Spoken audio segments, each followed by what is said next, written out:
Spanish Immersion, Madison Heights, is an immersion school, and we wanted to attract people and say what a wonderful school this is. And if they could see what we do during the summer, then they could see what we do all year long.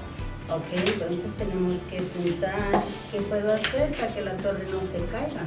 So during camp, students will work on projects, hands-on projects, and they'll work on it all year, and they'll have a culminating activity at the end of the week. So on Thursday, they've built bridges and stuff out of marshmallows and fun stuff. I like the game room and the classroom because you get to do like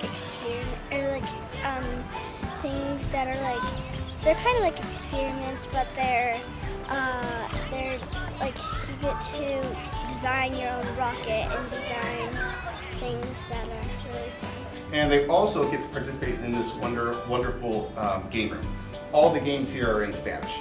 So the video games, the board games, all the interactive games that we do, they're all in Spanish. And like jugando en el game room. So we tried to start this 5 years ago, we kept getting delayed. Well now, with the school being so popular, it changed, and parents still wanted this.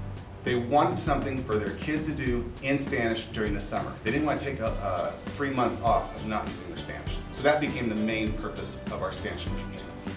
Creo que es importante este campamento porque los niños pueden platicar con otros niños y están hablando español, están practicando el segundo lenguaje, se están divirtiendo y es algo que les ha estado encantando.